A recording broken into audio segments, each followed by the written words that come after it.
Okay, I'm going to look at a more complex pattern now. It's still a rock and roll pattern, but it's got a more Latin feel to it.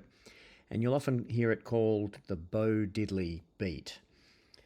Bo Diddley was a musician in the 50s who kind of introduced it to a lot of his rock and roll and rhythm and blues records. And a lot of people have used it since, but it actually had its origin in Latin music, like a rumba. But yeah, Bo Diddley made it popular in rock. So it's a four beat rhythm, one and two and three and four and the hand movement follows those counts down, up, down, up, down, up, down, up. But it's a 2 bar pattern. The first count of four is going to be different to the second count. So it's really an 8 beat pattern. So we're going to have a look at that. So the beats we're going to stress are on the first downbeat, and then 1 and 2 and. There's a beat between beats 2 and 3, an upbeat. 3 and 4. And then in the second line, it's 1 and 2 and 3 and 4 and. Now if I clap on the accents, 1 and 2 and 3 and 4 and 1 and 2 and 3 and 4 and 1 and 2 and 3 and 4 and 1 and 2 and 3 and 4 and 1 2 3 4 1 2 3 4 1 2 3 4 1 2 3 4. I'm pretty sure you've heard something similar to that. If I go even faster, 1 2 3 4 1 2 3 4. So there's just that one tricky little upbeat that kind of makes it all off kilter. So what we're actually doing is we're counting in triplets at the start, and then it wants to go back to a 4 count, and but it needs a half bar of a 2 count to catch up. 1 2 3 1 2 3 1 2 3 4 1 2 1 2 3 4. If you count all those, and if we clap on the 1 each time, 1 2 3 1 2 3 1 2 3 4 1 2 1 2 3 4 1 2 3 1 2 3 1 2 3 4 1 2 1 2 3 4. You can see how the start of the beats are in triplets, and then it kind of resolves itself in the second line. But I'll go back to the typical 4/4 counting, and we'll look at how we're going to strum. You can see the first beat is going to be a down strum, and then between beats 2 and 3, that's going to be a strong up strum, and then down again on the 4th beat. And then in the second bar, the strong beats are down strums on the 2 and the 3. So if I play this, it's going to sound like this. 1 1 2 3 4 1 2 3 4 1 2 3 4 1 2 3 4. Now it feels like we still want a strong accent beat on beat 3. So I'm going to introduce a kind of a stutter with another down strum on the 3rd beat. 1 2 1 2 3 4 1 2 3 4 1 2 3 4 1 2 3 4. And it actually feels like we want to echo that up down down in the second line. So I'll put another up in the second line.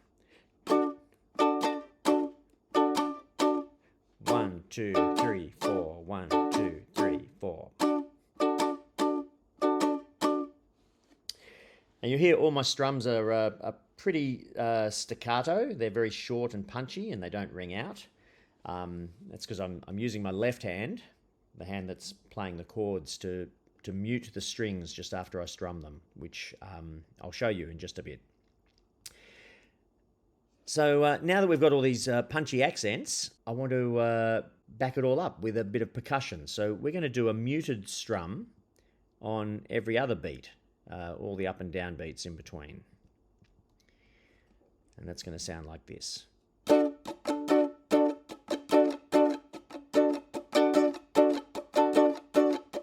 So you can hear I'm strumming the strings, but I'm muting those.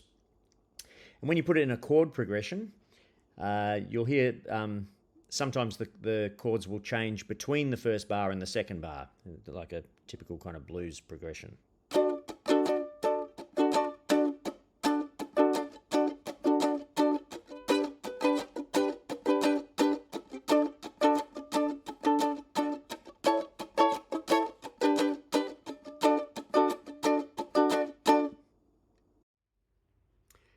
Okay, so I'm going to show you the how I'm getting the muted strums.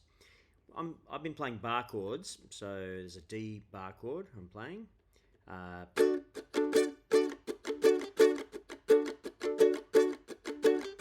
So when I'm pushing down and squeezing the bar properly, you get the chord ringing out.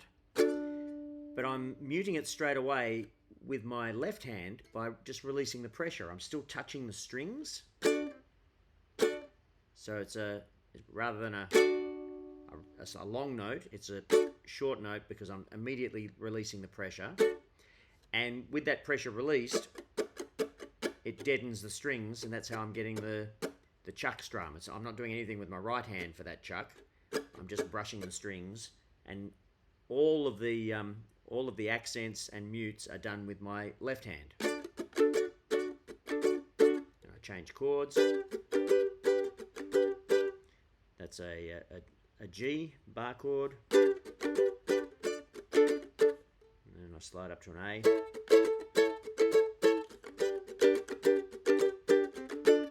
So that's quite easy when you're doing bar chords because you're touching all the strings.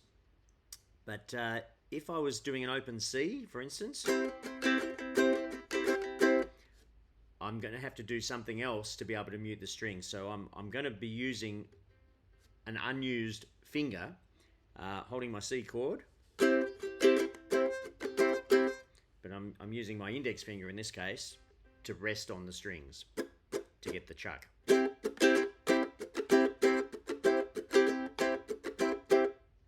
So when I let go, I'll get the sound. And if it was an F chord, for instance, playing a normal open F, I'm going to use my other fingers again to rest on the strings.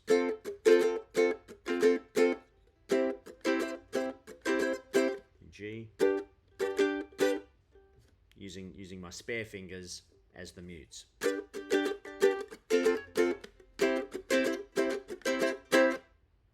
Alright, so have a go at that.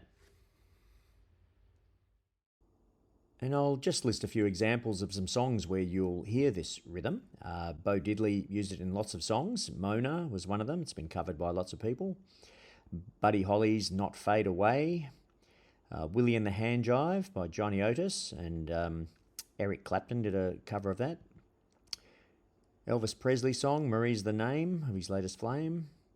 I Want Candy, originally The Strangeloves, but I think that's been covered as well.